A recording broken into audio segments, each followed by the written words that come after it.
ആദിയിൽ വചനമുണ്ടായിരുന്നു, വചനം ദൈവത്തോടു കൂടിയായിരുന്നു, വചനം ദൈവമായിരുന്നു. അവൻ ആദിയിൽ ദൈവത്തോടു കൂടിയായിരുന്നു. സമസ്തവും അവനിലൂടെ ഉണ്ടായി, ഒന്നും അവനെ കൂടാതെ ഉണ്ടായിട്ടില്ല. അവനിൽ ജീവനുണ്ടായിരുന്നു, ആ ജീവൻ മനുഷ്യരുടെ വെളിച്ചമായിരുന്നു. ആ വെളിച്ചം ഇരുളിൽ പ്രകാശിക്കുന്നു, അതിനെ കീഴടക്കുവാൻ ഇരുളിന് കഴിഞ്ഞില്ല. തൻ്റെ പ്രബോധനങ്ങളാൽ നമ്മെ ജ്ഞാനികളാക്കുന്ന സകലത്തിൻ്റെയും നാഥനായ ദൈവം വാഴ്ത്തപ്പെട്ടവനാകട്ടെ. ഞങ്ങളുടെ കർത്താവായ ദൈവമേ, അങ്ങയുടെ ജീവദായകവും ദൈവീകവുമായ തിരുവചനങ്ങളുടെ മധുരസ്വരം ശ്രവിക്കുന്നതിനും ഗ്രഹിക്കുന്നതിനും ഞങ്ങളുടെ ബുദ്ധിയെ പ്രകാശിപ്പിക്കണമേ. അങ്ങയുടെ വിശുദ്ധമായ പ്രബോധനത്താൽ ഞങ്ങളെ ജ്ഞാനികളാക്കണമേ. ഞങ്ങളുടെ ഇരുളടഞ്ഞ ജീവിതത്തെ അങ്ങയുടെ വചന വെളിച്ചത്താൽ പ്രകാശിപ്പിക്കണമേ. അങ്ങയുടെ വചനങ്ങളാൽ ഞങ്ങളുടെ മനസ്സിനെ ജ്വലിപ്പിക്കണമേ. ആമേൻ. 13-ാം ദിവസം ഏസാവും യാക്കോബും. ഉൽപ്പത്തിയുടെ പുസ്തകം 25-26 അധ്യായങ്ങൾ, ജോബിൻ്റെ പുസ്തകം 15-16 അധ്യായങ്ങൾ, സുഭാഷിതങ്ങളുടെ പുസ്തകം 2-ാം അധ്യായം 20 തുടങ്ങി 22 വരെയുള്ള വാക്യങ്ങൾ എന്നിവ നമ്മൾ ഇന്നേ ദിവസം വായിക്കുന്നു. ഇസഹാക്കിൻ്റെയും റബേക്കയുടെയും മക്കൾ ഏസാവിൻ്റെയും യാക്കോബിൻ്റെയും ജനനവും നിസ്സാരമായ കാര്യങ്ങൾക്ക് വേണ്ടി വിലപ്പെട്ട കടിഞ്ഞൂലവകാശം ഏസാവ് നഷ്ടപ്പെടുത്തുന്നതും നാം ഇന്നേ ദിവസം വായിക്കുന്നു. ഭൂമിയിലെ എല്ലാ ജനതകളും നിന്റെ സന്തതിയാൽ അനുഗ്രഹിക്കപ്പെടും എന്ന് കർത്താവ് ഇസഹാക്കിന് പ്രത്യക്ഷപ്പെട്ട് വാഗ്ദാനം നൽകുന്നതും ഇസഹാക്കിൻ്റെ ജീവിതത്തിൽ ദൈവത്തിൻ്റെ അനുഗ്രഹം അനുഭവിക്കുന്നതും ഇന്ന് നാം ശ്രവിക്കുന്നു. ഉൽപ്പത്തിയുടെ പുസ്തകം 25-ാം അധ്യായം. അബ്രാഹത്തിൻ്റെ ഇതര സന്തതികൾ. അബ്രാഹാം കെത്തൂറ എന്നു പേരുള്ള ഒരു സ്ത്രീയെ കൂടി വിവാഹം ചെയ്തിരുന്നു.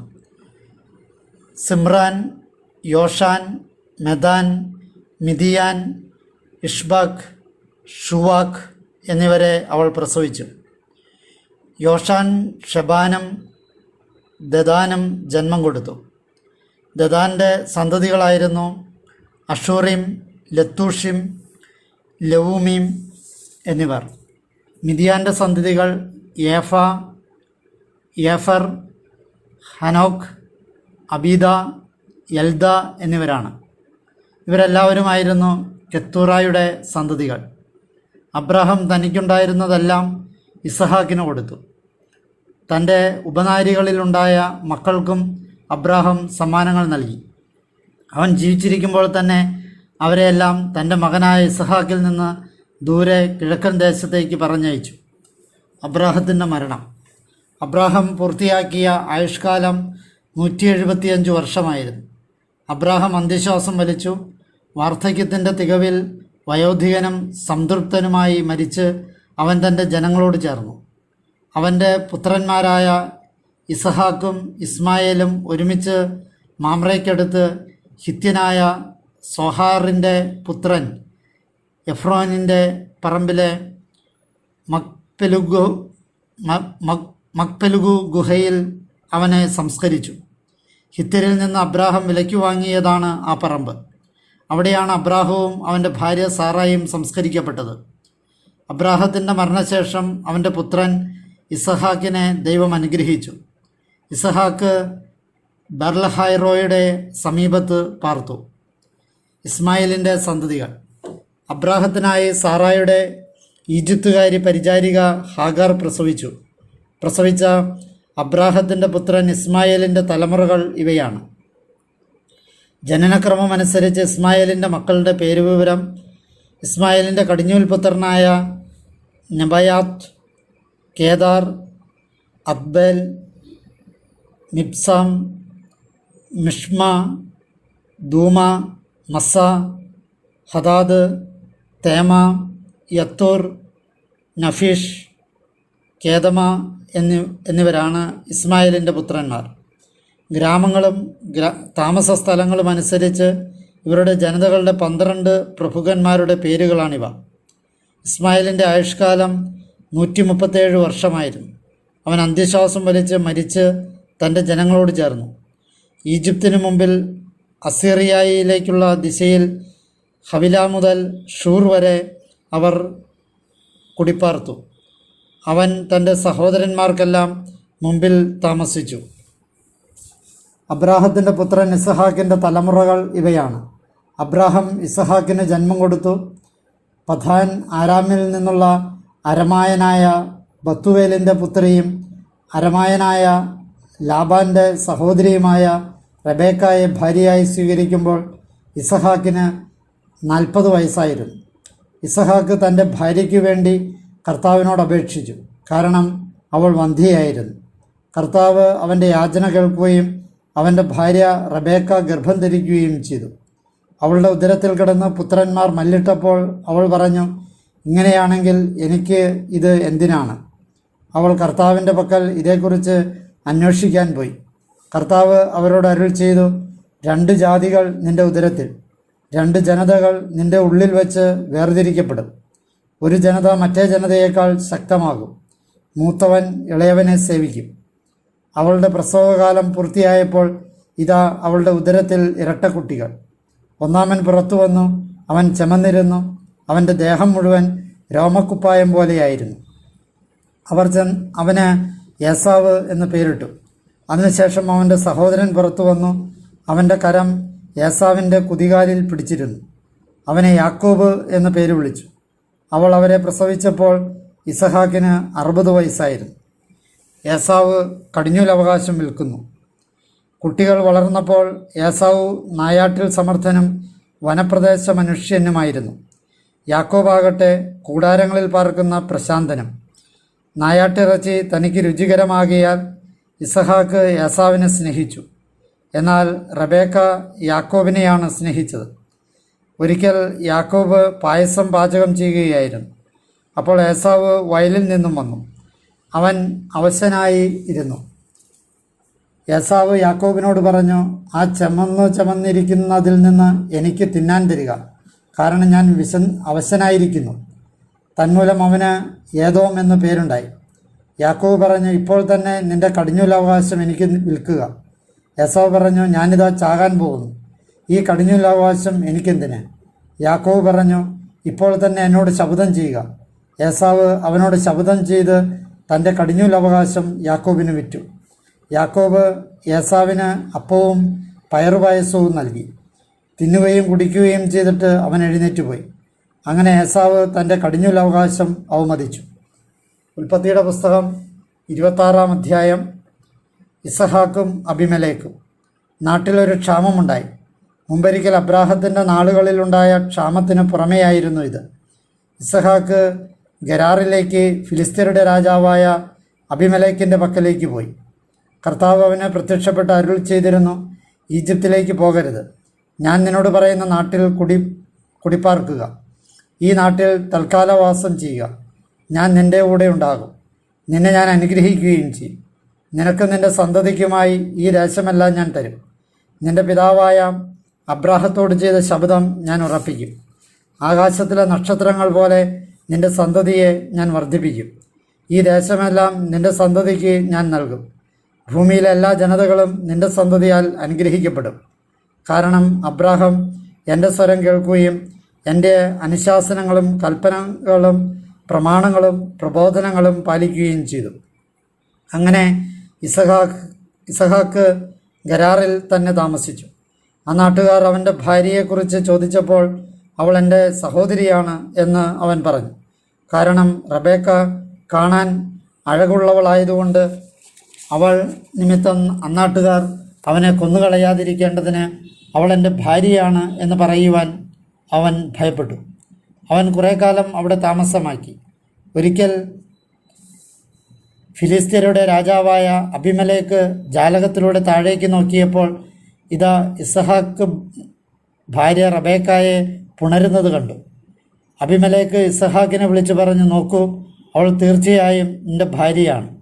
പിന്നെ എന്തുകൊണ്ടാണ് ഇവൾ എൻ്റെ സഹോദരിയാണ് എന്ന് നീ പറഞ്ഞത്? ഇസഹാക്ക് അവനോട് പറഞ്ഞു, അവൾ മൂലം ഞാൻ മരിക്കാതിരിക്കേണ്ടതിനാണ് അങ്ങനെ പറഞ്ഞത്. അബിമേലെക്ക് ചോദിച്ചു, ഇതെന്താണ് നീ ഞങ്ങളോട് ചെയ്തത്? ജനങ്ങളിൽ ആരെങ്കിലും അബദ്ധവശാൽ നിൻ്റെ ഭാര്യയോടൊത്ത് ശയിക്കുകയും അങ്ങനെ ഞങ്ങളുടെ മേൽ നീ കുറ്റം വരുത്തുകയും ചെയ്യുമായിരുന്നു. അതേ തുടർന്ന് അബിമേലെക്ക് എല്ലാ ജനങ്ങളോടും ഇപ്രകാരം കൽപ്പിച്ചു, ഈ മനുഷ്യനെയോ അവൻ്റെ ഭാര്യയെയോ ആരെങ്കിലും തൊട്ടുപോയാൽ അവൻ നിശ്ചയമായും മരിക്കും. ഇസഹാക്ക് ആ നാട്ടിൽ വിതയ്ക്കുകയും അക്കൊല്ലം തന്നെ 100 മേനി നേടുകയും ചെയ്തു. കർത്താവ് അവനെ അനുഗ്രഹിച്ചു. അവൻ അഭിവൃദ്ധിപ്പെട്ട് വളരെ വലിയവനാകുന്നതുവരെ പടിപടിയായി വളർന്നുകൊണ്ടിരുന്നു. അവന് സ്വന്തമായി ആടുമാടുകളും വലിയൊരു പരിചാരക വൃന്ദവും ഉണ്ടായിരുന്നു. അതുകൊണ്ട് ഫിലിസ്ത്യർക്ക് അവനോട് അസൂയ തോന്നി. അവൻ്റെ പിതാവായ അബ്രാഹത്തിൻ്റെ കാലത്ത് പിതാവിൻ്റെ വേലക്കാർ കുഴിച്ച എല്ലാ കിണറുകളും ഫിലിസ്ത്യർ ഉപരോധിക്കുകയും പൂഴിയിട്ട് നികത്തുകയും ചെയ്തു. അബിമേലെക്ക് ഇസഹാക്കിനോട് പറഞ്ഞു, ഞങ്ങളെ വിട്ടുപോകുക, എന്തെന്നാൽ നീ ഞങ്ങളെക്കാൾ കൂടുതൽ ശക്തനായിരിക്കുന്നു. ഇസഹാക്ക് അവിടെ നിന്ന് പോയി ഗരാർ നീർച്ചാലിനടുത്ത് താവളമടിച്ച് അവിടെ താമസമാക്കി. തൻ്റെ പിതാവായ അബ്രാഹത്തിൻ്റെ കാലത്ത് കുഴിച്ചതും അബ്രാഹത്തിൻ്റെ മരണശേഷം ഫിലിസ്ത്യർ ഉപരോധിച്ചതുമായ വെള്ളമുള്ള കിണറുകളെല്ലാം ഇസഹാക്ക് പുതുക്കി കുഴിച്ചു. തൻ്റെ പിതാവ് നൽകിയിരുന്ന പേരുകൾ തന്നെ അവയ്ക്ക് നൽകുകയും ചെയ്തു. നീർച്ചാലിനടുത്ത് കുഴിച്ചുകൊണ്ടിരിക്കെ ഇസഹാക്കിൻ്റെ വേലക്കാർ നീരുറവുള്ള ഒരു കിണർ കണ്ടെത്തി. അപ്പോൾ ഗരാറിലെ ഇടയന്മാർ ഈ വെള്ളം ഞങ്ങളുടേതാണ് എന്ന് പറഞ്ഞ് ഇസഹാക്കിൻ്റെ ഇടയന്മാരുമായി തർക്കിച്ചു. അവർ അവനോട് വഴക്കടിച്ചതിനാൽ അവർ ആ കിണറിന് യാസക് എന്ന് പേരിട്ടു. അവർ മറ്റൊരു കിണർ കുഴിച്ചു. അതിനെ പ്രതിയും അവർ തർക്കിച്ചു. അവൻ അതിനെ സിത്ന എന്ന് വിളിച്ചു. അവൻ അവിടെ നിന്ന് മുന്നോട്ടു നീങ്ങി വേറൊരു കിണർ കുഴിച്ചു. എന്നാൽ അതിൻ്റെ പേരിൽ അവർ കലഹിച്ചില്ല. അവൻ അതിന് റഹോബോത്ത് എന്ന് പേരിട്ടുകൊണ്ട് പറഞ്ഞു, ഇപ്പോൾ കർത്താവ് ഞങ്ങൾക്ക് ഇടം വിസ്തൃതമാക്കിയിരിക്കുന്നതിനാൽ ഞങ്ങൾ ഭൂമിയിൽ പെരുകും. അവിടുന്ന് അവൻ ബേർഷബയിലേക്ക് കയറി. ആ രാത്രിയിൽ കർത്താവ് അവന് പ്രത്യക്ഷപ്പെട്ട് അരുളി ചെയ്തു, നിന്റെ പിതാവായ അബ്രാഹത്തിൻ്റെ ദൈവമാണ് ഞാൻ. നീ ഭയപ്പെടേണ്ട, എന്തെന്നാൽ ഞാൻ നിന്നോട് കൂടെയുണ്ട്. ഞാൻ നിന്നെ അനുഗ്രഹിക്കും. എൻ്റെ ദാസനായ അബ്രാഹത്തെ പ്രതി നിന്റെ സന്തതിയെ ഞാൻ വർദ്ധിപ്പിക്കുകയും ചെയ്യും. അവൻ അവിടെ ഒരു ബലിപീഠം പണിത് കർത്താവിൻ്റെ നാമം വിളിച്ചപേക്ഷിച്ചു. അവൻ അവിടെ തൻ്റെ കൂടാരമടിച്ചു. ഇസഹാക്കിൻ്റെ ഭൃത്യന്മാർ അവിടെ ഒരു കിണർ കുഴിച്ചു. ഗരാറിൽ നിന്ന് അബിമേലെക്ക് തൻ്റെ സ്നേഹിതനായ അഹൂസത്തും സേനാധിപനായ ഫിക്കോളുമൊത്ത് അവൻ്റെ അടുത്തു ചെന്നു. ഇസഹാക്ക് അവരോട് ചോദിച്ചു, നിങ്ങൾ എന്തിനാണ് എൻ്റെ അടുക്കൽ വരുന്നത്? നിങ്ങൾ എന്നെ വെറുക്കുകയും നിങ്ങളുടെ ഇടയിൽ നിന്ന് എന്നെ പുറത്താക്കുകയും ചെയ്തതാണല്ലോ. അവർ പറഞ്ഞു, കർത്താവ് നിന്നോട് കൂടെയുണ്ടെന്ന് ഞങ്ങൾ വ്യക്തമായി കാണുന്നു. അതിനാൽ നമുക്കിടയിൽ നിനക്കും ഞങ്ങൾക്കുമിടയിൽ ഒരു പ്രതിജ്ഞയാകട്ടെ എന്ന് ഞങ്ങൾ കരുതി. ഞങ്ങൾ നിന്നോട് ഒരു ഉടമ്പടി ഉണ്ടാക്കാം. ഞങ്ങൾ നിന്നെ ഉപദ്രവിക്കാതിരിക്കുകയും നിനക്ക് നന്മ മാത്രം ചെയ്യുകയും സമാധാനത്തിൽ നിന്നെ പറഞ്ഞയക്കുകയും ചെയ്തതുപോലെ നീയും ഞങ്ങളോട് തിന്മ ചെയ്യരുത്. നീ ഇപ്പോൾ കർത്താവിൻ്റെ അനുഗ്രഹീതനാണ്. അവൻ അവർക്കൊരു വിരുന്നൊരുക്കി. അവർ തിന്നുകയും കുടിക്കുകയും ചെയ്തു. അവർ അതിരാവിലെ എഴുന്നേറ്റ് അന്യോന്യം ശബ്ദം ചെയ്തു. ഇസഹാക്ക് അവരെ യാത്രയാക്കി. അവർ സമാധാനത്തോടെ അവന് വിട്ടുപോയി. അന്ന് തന്നെ ഇസഹാക്കിൻ്റെ വേലക്കാർ വന്ന് തങ്ങൾ കുഴിച്ച കിണറിൻ്റെ കാര്യം അവനോട് വിവരിച്ചു. ഞങ്ങൾ വെള്ളം കണ്ടെത്തി എന്ന് അവർ അവനെ അറിയിച്ചു. അവൻ അതിനെ ഷെബ എന്ന് വിളിച്ചു. അതിനാൽ ഇന്നുവരെയും ആ പട്ടണത്തിന് ബേർഷെബ എന്നാണ് പേര്. 40 വയസ്സായപ്പോൾ ഏസാവ് ഹിത്യനായ ബേരിയുടെ പുത്രി യൂദിത്തിനെയും ഹിത്യനായ ഏലോണിൻ്റെ പുത്രി ബാസ്മത്തിനെയും വിവാഹം ചെയ്തു. അവരാകട്ടെ ഇസഹാക്കിൻ്റെയും റബേക്കയുടെയും മനസ്സിന് കയ്പായി തീർന്നു. ജോബിൻ്റെ പുസ്തകം 15-ാം അധ്യായം. എലിഫാസിൻ്റെ 2-ാം പ്രഭാഷണം. തേമാൻകാരനായ എലിഫാസ് മറുപടിയായി പറഞ്ഞു, പൊള്ളയായ അറിവാണ് ജ്ഞാനി പ്രത്യുത്തരിക്കുന്നത്. കിഴക്കൻ കാറ്റുകൊണ്ട് അവൻ വയർ നിറയ്ക്കുന്നു. പ്രയോജനമില്ലാത്ത വാക്കിനെ ചൊല്ലി അവൻ വിവാദമുണ്ടാക്കുമോ? അവയിൽ തന്നെ ഗുണമില്ലാത്ത വചസ്സുകളെ ചൊല്ലിയും. നിന്റെ കാര്യമോ, നീ ഭക്തി വെടിഞ്ഞിരിക്കുന്നു. തമ്പുരാൻ്റെ സാന്നിധ്യാവബോധവും കൈവെടിഞ്ഞു. നിന്റെ അകൃത്യമാണല്ലോ നിന്റെ അധരത്തെ അഭ്യസിപ്പിക്കുന്നത്. സൂത്രശാലികളുടെ ഭാഷയാണ് നീ തിരഞ്ഞെടുക്കുന്നത്. ഞാനല്ല, നിന്റെ വായു തന്നെയാണ് നിന്നെ ദുഷ്ടനാക്കുന്നത്. നിന്റെ അധരങ്ങൾ തന്നെ നിനക്കെതിരെ സാക്ഷ്യം നൽകുന്നു. ആദ്യ മനുഷ്യനായാണോ നീ ജനിച്ചത്? കുന്നുകൾക്ക് മുമ്പേ നീ ആവിർഭവിച്ചുവോ? ദൈവത്തിൻ്റെ ആലോചനാസഭയിൽ നീ ശ്രോതാവായിരുന്നുവോ? ജ്ഞാനം നിന്നിലേക്ക് തന്നെ നീ ഒതുക്കിയെടുത്തോ? ഞങ്ങളറിയാത്ത എന്താണ് നീ അറിയുന്നത്? ഞങ്ങൾക്ക് വഴങ്ങാത്തത് നിനക്ക് മനസ്സിലാകുമെന്നോ? നരച്ചവനും കിഴവനും ഞങ്ങളുടെ ഇടയിലുണ്ട്. നിന്റെ പിതാവിനേക്കാൾ പ്രായമേറിയവർ തന്നെ. ദൈവത്തിൻ്റെ സമാശ്വാസങ്ങളും നിന്നോടുള്ള സൗമ്യവചനവും നിനക്ക് തികയുന്നില്ലേ? എന്തുകൊണ്ടാണ് നിൻ്റെ ഹൃദയം നിന്നെ കീഴ്പ്പെടുത്തുന്നത്? എന്തിനാണ് നിൻ്റെ കണ്ണുകൾ ചിമ്മുന്നത്? നിൻ്റെ വായിൽ നിന്ന് നീ വചസ്സുകൾ പൊഴിച്ച് ദൈവത്തിന് നേർക്ക് നിൻ്റെ ക്ഷോഭം തിരിച്ചുവിടുന്നല്ലോ. ശുദ്ധിയുള്ളവനായിരിക്കാൻ മനുഷ്യൻ എന്താണ് സാധൂകരിക്കപ്പെടാൻ നീരാജാതനും നോക്കൂ, തൻ്റെ വിശുദ്ധരിൽ പോലും അവിടുന്ന് വിശ്വാസമർപ്പിക്കുന്നില്ല. അവിടുത്തെ ദൃഷ്ടികളിൽ സ്വർഗവും ശുദ്ധിയുമുള്ളതല്ല. അപ്പോൾ എങ്ങനെയാണ് മ്ലേച്ഛനും ദുഷിച്ചവനും വെള്ളം പോലെ തിന്മ പാനം ചെയ്യുന്നവനുമായ വ്യക്തി? ഞാൻ നിന്നോട് പറയാം, എന്നെ ശ്രവിക്കുക. ഞാൻ ദർശിച്ചിട്ടുള്ള ഇക്കാര്യം ഞാൻ വിശദമാക്കാം. അത് ജ്ഞാനികൾ വർണ്ണിച്ചതും അവരുടെ പിതാക്കന്മാരിൽ നിന്ന് ഗുപ്തമല്ലാത്തതുമാണ്. അവർക്ക് മാത്രമാണ് ദേശം നൽകപ്പെട്ടത്. അന്യൻ അവരുടെ ഇടയിലൂടെ കടന്നു പോവുകയില്ല. ദുഷ്ടൻ്റെ ദിനങ്ങൾ മുഴുവൻ അവൻ വേദനയിൽ പുളയുന്നു. അക്രമിക്ക് വർഷങ്ങളുടെ സംഖ്യ നിർണയിക്കപ്പെട്ടിരിക്കുന്നു. അവൻ്റെ ചെവികളിൽ ഭീകരതകളുടെ മുഴക്കമാണ്. സമാധാനത്തിലായിരിക്കെ അവനെ വിനാശകൻ കൊണ്ടുപോകും. അന്ധകാരത്തിൽ നിന്ന് തിരിച്ചു വരുമെന്ന് അവൻ വിശ്വസിക്കുന്നില്ല. അവൻ വാളിന് വിധിക്കപ്പെട്ടിരിക്കുന്നു. എവിടെ എന്ന് ചോദിച്ച് ആഹാരത്തിനായി അവൻ അലയുന്നു. അന്ധകാര ദിനം തൻ്റെ കയ്യിൽ തയ്യാറായെന്ന് അവൻ അറിയുന്നു. അസ്വാസ്ഥ്യവും ആകുലതയും അവനെ ഭീതിപ്പെടുത്തുന്നു. ആക്രമണ സജ്ജനായ രാജാവിനെ പോലെ അവ അവനെ കീഴടക്കുന്നു.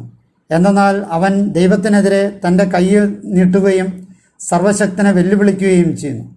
തൻ്റെ പരിചപ്പകിട്ടിൻ്റെ ഉറപ്പിൽ അവൻ കഴുത്തുയർത്തി അവിടുത്തെ നേർക്ക് പാഞ്ഞു ചെല്ലുന്നു. എന്തെന്നാൽ അവൻ തൻ്റെ മേധസ്സുകൊണ്ട് മുഖം മറച്ചിരിക്കുന്നു. അരക്കെട്ടിൽ കൊഴുപ്പുണ്ടാക്കിയിരിക്കുന്നു. വിജനമാക്കപ്പെടേണ്ട നഗരങ്ങളിലും ആർക്കും വാസയോഗ്യമല്ലാത്ത പാർപ്പിടങ്ങളിലും അവൻ വസിച്ചിട്ടുണ്ട്. നാശകൂമ്പാരമാകാൻ ഒഴിഞ്ഞിട്ടിരുന്നവരെയാണ് അവ. അവൻ സമ്പന്നനാവുകയില്ല. അവൻ്റെ ധനം നിലനിൽക്കുകയില്ല. അവയുടെ സമ്പത്ത് അവൻ നാടിന് വെച്ചു നീട്ടില്ല. അവൻ അന്ധകാരത്തിൽ നിന്ന് പിന്മാറുകയില്ല. അഗ്നിജ്വാല അവൻ്റെ ശാഖ ഉണക്കിക്കളയും. അവിടുത്തെ വായുടെ കാറ്റുകൊണ്ട് അവൻ വേർപിരിയും. അവൻ്റെ പ്രതിഫലം വ്യർത്ഥമായിരിക്കും എന്നതുകൊണ്ട് അവൻ സ്വയം വഞ്ചിച്ച് വ്യർത്ഥത്തിൽ വിശ്വാസമർപ്പിക്കാതിരിക്കട്ടെ. അവൻ്റെ ദിനം പൂർത്തിയാകാതെ അവൻ്റെ ശാഖ പച്ചപ്പ് അണിയില്ല. മുന്തിരിച്ചെടി പോലെ അവൻ തൻ്റെ അവക്കുഫലം കൊഴിക്കും. ഒലിവു മരം പോലെ അവൻ തൻ്റെ പൂ പൊഴിക്കും. എന്തെന്നാൽ കളങ്കിത സംഘം വന്ധ്യമാണ്. കൈക്കൂലിയുടെ കൂടാരങ്ങൾ അഗ്നി വീഴുന്നു. അവരുടെ ഗർഭപാത്രം വഞ്ചന തയ്യാറാക്കുന്നത് ദ്രോഹം ഗർഭം ധരിച്ച് അകൃത്യം പ്രസവിക്കാനാണ്. ജോബിൻ്റെ പുസ്തകം 16-ാം അധ്യായം. ജോബിൻ്റെ 4-ാം മറുപടി പ്രഭാഷണം. ജോബ് മറുപടിയായി പറഞ്ഞു, ഇതുപോലെ പലതും ഞാൻ കേട്ടിട്ടുണ്ട്. നിങ്ങളെല്ലാവരും ശോചനീയരായ സാന്ത്വകരാണ്. പൊള്ള വാക്കുകൾക്ക് അറുതിയില്ലേ? അല്ലെങ്കിൽ പ്രത്യുത്തരിക്കാൻ നിന്നെ പ്രേരിപ്പിക്കുന്നതെന്ത്? നിങ്ങളുടെ ജീവൻ എൻ്റെ ജീവൻ്റെ സ്ഥാനത്തായിരുന്നെങ്കിൽ നിങ്ങളെപ്പോലെ ഞാൻ തന്നെയും സംസാരിച്ചേനെ. നിങ്ങൾക്കെതിരെ ഞാൻ വചസ്സുകൾ കൊണ്ട് മായാജാലമൊരുക്കുമായിരുന്നു. നിങ്ങൾക്കെതിരെ ഞാൻ എൻ്റെ തല കുലുക്കുമായിരുന്നു. എൻ്റെ വായു കൊണ്ട് നിങ്ങളെ ഞാൻ ധൈര്യപ്പെടുത്തുമായിരുന്നു. എൻ്റെ അധരങ്ങളുടെ ചേഷ്ട പിൻവലിയുമായിരുന്നു. ഞാൻ സംസാരിച്ചാൽ എൻ്റെ വേദന പിൻവലിക്കപ്പെടുകയില്ല. ഞാൻ സംസാരം നിർത്തിയാലും എന്നിൽ നിന്ന് അത് എത്രമാത്രം വിട്ടുമാറും. അങ്ങ് ഇപ്പോൾ എന്നെ തളർത്തിയിരിക്കുകയാണ്. എൻ്റെ സംഘത്തെ മുഴുവൻ നിർമ്മാർജ്ജനം ചെയ്തിരിക്കുന്നു. ഒരു സാക്ഷ്യമാകാത്ത വിധം അങ്ങെന്നെ ശോഷിപ്പിച്ചു. എൻ്റെ ആരോഗ്യക്ഷയം എനിക്കെതിരെ എഴുന്നേറ്റ് എനിക്കെതിരെ തെളിവ് നൽകുന്നു. അവിടുത്തെ കോപം എന്നെ ചീന്തിക്കളയുകയും എന്നെ പീഡിപ്പിക്കുകയും ചെയ്തു. എനിക്കെതിരെ അത് പല്ലുകളിറുമ്മി. എൻ്റെ പ്രതിയോഗി എൻ്റെ നേരെ തൻ്റെ കണ്ണുകൾ മൂർച്ചയുള്ളതാക്കുന്നു. അവർ തങ്ങളുടെ വായ് കൊണ്ട് എൻ്റെ മേൽ സമ്മർദ്ദം ചെലുത്തി. അപമാനം കൊണ്ട് എൻ്റെ ചെകിടുകളിൽ അടിച്ചു. അവർ എനിക്കെതിരെ ഒന്നിച്ചു കൂടിയിരിക്കുന്നു. ഒരു വഷളന് ദൈവം എന്നെ വിട്ടുകൊടുക്കുകയാണ്. ദുഷ്ടന്മാരുടെ കൈകളിൽ എന്നെ ഏൽപ്പിച്ചു കൊടുക്കുകയാണ്. ഞാൻ സ്വസ്ഥനായി കഴിയുകയായിരുന്നു, എന്നാൽ അവിടുന്ന് എന്നെ അടിച്ചമർത്തി. എൻ്റെ കഴുത്തിന് പിടിച്ച് അവിടുന്ന് എന്നെ അടിച്ചു തരിപ്പണമാക്കി. തനിക്കൊരു ഉന്നമായി അവിടുന്ന് എന്നെ സ്ഥാപിച്ചിരിക്കുന്നു. അവിടുത്തെ വില്ലാളികൾ എന്നെ വലയം ചെയ്യുന്നു. അവിടുന്ന് എൻ്റെ ആന്തരാവയവങ്ങൾ നിർദാക്ഷിണ്യം നുറുക്കുന്നു. അവിടുന്ന് എൻ്റെ പിത്തനീര് നിലത്ത് ഒഴുക്കിക്കളയുന്നു. അവിടുന്ന് എന്നെ മേൽക്കുമേൽ മുറിവിനാൽ തകർക്കുന്നു. ഒരു യോദ്ധാവിനെ പോലെ അവിടുന്ന് എനിക്കെതിരെ പാഞ്ഞെടുക്കുന്നു. എൻ്റെ ചർമ്മത്തിന്മേൽ ഞാൻ ചാക്കുതുന്നി കൂട്ടി. എൻ്റെ കൊമ്പ് ഞാൻ പൊടിയിൽ ആഴ്ത്തി. എൻ്റെ കരച്ചിൽ മൂലം എൻ്റെ മുഖം വീങ്ങി. എൻ്റെ കൺപോളകളിൽ കരിവാളിപ്പ്. ഇതൊക്കെയാണെങ്കിലും എൻ്റെ കൈപ്പത്തികളിൽ അക്രമമില്ല. എൻ്റെ പ്രാർത്ഥന ശുദ്ധിയുള്ളതാണ്. ഭൂമിയെ നീ എൻ്റെ രക്തം മറച്ചു കളയരുതേ. എൻ്റെ വിലാപത്തിന് ഒരു വിശ്രമസ്ഥലം ഉണ്ടാകാതിരിക്കട്ടെ. ഇപ്പോഴും ഇതാ എൻ്റെ സാക്ഷി സ്വർഗത്തിലുണ്ട്, എൻ്റെ ജാമ്യക്കാരൻ ഉന്നതങ്ങളിലും. സ്നേഹിതന്മാർ എന്നെ പരിഹസിക്കുന്നു. എൻ്റെ മിഴി ദൈവത്തിങ്കലേക്ക് കണ്ണീരൊഴുക്കുന്നു. ഒരു മനുഷ്യപുത്രൻ തൻ്റെ സുഹൃത്തിനോടെന്ന വിധം മാനവന് വേണ്ടി ഒരാൾ ദൈവവുമായി വാദിച്ചിരുന്നെങ്കിൽ, കുറച്ച് വർഷങ്ങൾ കഴിയുമ്പോഴേക്കും നിശ്ചയമായും തിരിച്ചു വരികയില്ലാത്ത വഴിയെ ഞാൻ പോയിരിക്കും. സുഭാഷിതങ്ങളുടെ പുസ്തകം 2-ാം അധ്യായം 20 മുതൽ 22 വരെയുള്ള വാക്യങ്ങൾ. അതിനാൽ നീ നല്ലവരുടെ വഴിയിൽ നടക്കേണ്ടതിന് നീതിമാന്മാരുടെ മാർഗങ്ങൾ പാലിക്കേണ്ടിയിരിക്കുന്നു. എന്നാൽ സത്യസന്ധരാണ് ദേശം പാർപ്പിടമാക്കുന്നത്, പരിപൂർണരാണ് അതിൽ അവശേഷിക്കുന്നത്. ദുഷ്ടരാകട്ടെ ദേശത്തു നിന്ന് വിച്ഛേദിക്കപ്പെടും, വഞ്ചകർ അവിടെ നിന്ന് തൂത്തെറിയപ്പെടും.